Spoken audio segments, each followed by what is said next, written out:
What is up, everybody, and welcome to Sly Spy Gaming. It looks like the Hogwarts Legacy devs just dropped a bomb on us in terms of a huge, gigantic patch for PC and Xbox. Apparently, PS5 players are going to be having to wait a little bit due to some unforeseen issues apparently with the patch, but it is good to know that us PC players and Xbox Series X players should have that patch right away. Before I get into the details of this patch, I do want to drop a line to my newest podcast called Joystick Jabber, where me and my co-host FL go into all of the noteworthy gaming and pop culture news of that week. If you guys are interested, I have dropped the link in below. Make sure that you guys go and check that out. Now let's get into everything that has been dropped in this massive patch for Hogwarts Legacy. So the build for this is 1.120320, and what they do note is that this patch does address overall gameplay performance and stability as well as online connection improvements. So they start off the patch with some bug fixes and what they have exactly fixed, starting out with the general fixes that they did make in Hogwarts Legacy. Going further into the general fixes, they actually state the online fixes that they made and say that they fixed an issue with achievement data being properly pushed to Wizarding World portal after linking. Apparently there's an issue where the connection between the game or whatever platform you're playing the game on wasn't linking the achievement data that you collected properly to the Wizarding World, which I believe is their own app, but apparently this has been fixed. Next they go into the gameplay aspects that they fixed, and the first is Owl Mail. So they did fix an issue with the mail not properly triggering sequential missions. So apparently there was an issue where the mail wouldn't actually trigger the missions that it was supposed to. Obviously this is a bug if you were trying to progress through the game, because a lot of main missions or teacher assignments are tied to that Owl Mail system.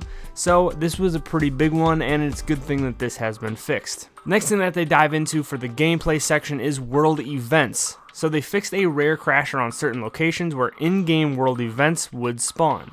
They don't really go into too much detail, but kind of I believe what they would be talking about here is just kind of those random poachers that you would see walking around, or I guess when you're going through Hogwarts, the ghosts that you'd see in random sections of the castle. So apparently this was causing an issue where it would actually crash the game, which is a pretty big one. So if this is something that you have received in the past, they didn't go into detail if they fixed all of these issues or if it was just a certain amount or just one that they know of, but hopefully this should be fixed for you now. The next part of the gameplay aspect of fixes that they implemented are fixes to the NPCs. So they did fix a rare crash when they would respawn NPCs in the world, and they fixed the crash with some NPC schedules. So the crash when respawning NPCs in the world, I'm assuming this is when you would go back to an already completed area or an area where you had already defeated those enemies in the area. Apparently there was a rare crash that would happen when it would try to respawn these enemies. And the other one again kind of sounds like those world spawning events where some NPCs are scheduled to do certain things at certain times, or I guess scheduled to kind of do certain actions at a certain time. Apparently there was an issue with that, and it would actually cause the game to crash. The last aspect that they mentioned in the gameplay section of their bug fixes is the characters. So it sounds like they fixed an issue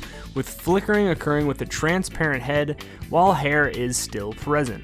Not exactly sure what they're going into right here. It sounds almost like ghosts or potentially your own character having flickering issues with their head. Not exactly sure there, but if you did have this issue, it's good to know that this has been fixed. Next, they dive into the UI fixes that they've implemented in this update. One thing that they did was they updated localization text for additional content items. So I'm assuming that this has to do with some of those DLC or extra items that you get in the game, or from, Twitch drops and things like that. It sounds like the localization for different languages and such wasn't actually updated for these items, but it's good to know that this has been fixed on their end. Next, they've added the build version to the first time EULA. So now when you do see that, it should show what build you're actually playing on. Again, this build version is 1.120320. And lastly, they fixed a rare occurrence of mission descriptions not being displayed correctly. Next, they dive into the cinematic fixes that they have implemented in the update, with the first being corrected VFX presentation of robe transformation. The next thing that they did is they fixed a stability issue when skipping cutscenes. And then lastly, they talked about fixing a crash when playing cutscenes and cinematics. Luckily, I didn't have nearly that bad of a time when playing Hogwarts. But for those of you who were experiencing consistent crashing issues when playing cutscenes or cinematics, it is good to know that this has been fixed. Next, they go into the save game issues that they had, and this one is actually, it seems like a pretty big one here. So they fixed an error of rewriting the last autosave slot. It sounds like there's a problem with how autosaves would be written in the game. Thinking about it, this would definitely be an issue where it could be game breaking for you or completely destroy your save. So it is a good thing that they have fixed this. And this next one seems like a very specific issue where they fixed an issue when restarting from the last save. The character would not be able to talk to a vendor after an initial conversation. So it sounds like when reloading the game, there was a bug where the vendor would just stop talking to you after initially talking to them, meaning that you couldn't go back in and sell items or kind of anything else having to do with the vendor, I'm guessing, until you reloaded the save again. So it is a good thing that this has been fixed. Lastly, before getting into the Xbox Series X improvements that they made, they go into the performance and stability issues that they have fixed. They improved performance on fidelity mode. They fixed a rare crash around hovering over the map. They fixed an issue with wind causing distortion and stretching of world assets. They fixed a rare occurrence with material swapping. They fixed a rare crash with map assets state. They fixed a rare crash occurring with in-game world events. And lastly, they fixed a memory leak with global lighting system. Now, the specific instance that they mention in the patch notes is actually a player talking about his game crashing due to this significant memory leak. Their guess is that when you travel between areas, essentially when you're going from inside of Hogwarts to outside of Hogwarts, things like that, it kind of boosts all of that memory to help render the areas around there pretty quickly. But when you're in lower performance areas, it doesn't actually have to use that much, and so it lowers the requirements for that. And so it seems like that might have been an issue where the game wasn't adjusting these memory settings correctly. Next, we'll dive into the Xbox Series X exclusive. So next we go into the Xbox Series X specific improvements that they added to the update, and it really looks like there was just one in performance and stability. For this one, it says that they improved crash collection to help chase rare crashes.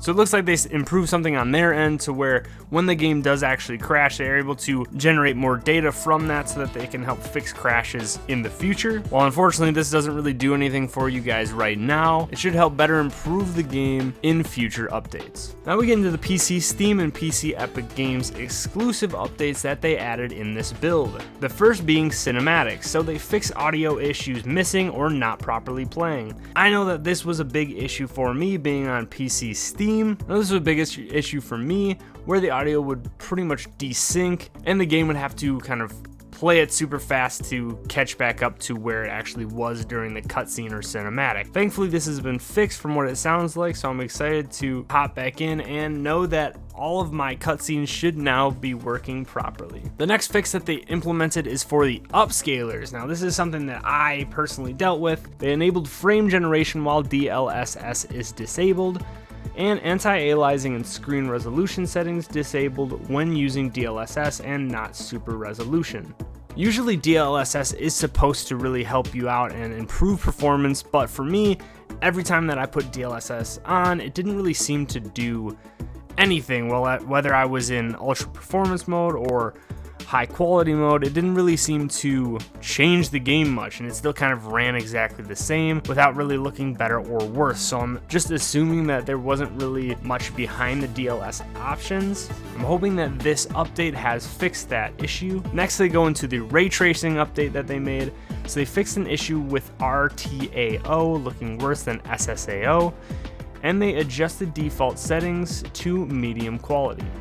Now, I understand the RTAO looking worse than SSAO, but in terms of an update or bug fix, adjusting default settings to medium quality doesn't really seem like something that is that noteworthy. Thankfully, it does seem like they're going into incredible detail and giving us the update and bug fix notes, but I'm just surprised that someone was complaining about the default setting not being on medium quality. Next, they dive into the performance and stability issues that they implemented for the PC Steam and PC Epic Games versions of Hogwarts Legacy, and the first is that they optimized shader type compilation. They also noted that shader compilation performance updates and functionality were enhanced, and this is something that I kind of went a little bit into detail with, with the memory leak in the global lighting system earlier on in the video. Now, I think a big part of this is also has to do with shader compilation, and it just kind of ramping up the memory usage on the game, and it just kind of being underutilized when it would have to compile the shaders between Hogwarts and outside of Hogwarts. Thankfully, with the performance and stability issues that they addressed in this update, it does sound like that will hopefully be fixed. They also fixed a crash affecting text-to-speech usability. They fixed an issue with world assets abruptly being stretched, which resolved with what was termed spaghettification of some of the assets in the world. And they resolved an issue with NVIDIA GPUs having lower frame rate compared to AMD. The last thing that they mention is DirectX version 12. So they note that DirectX version 12 is required to run Hogwarts Legacy on PC. So apparently some players were trying to find workarounds to run the game with DirectX 11, and apparently this was causing some stability issues when launching the game and with the player experience. Again, this isn't really something that sounds like they fixed, but more off a note to players that don't try to mess with their game. It should be played in DirectX 12. And that is about it for this video, guys. If you guys did like this video, make sure that you smash that like and subscribe button just to stay up to date on the latest and greatest in your favorite games. And until next time, everybody, this is Sly Spy Gaming signing out.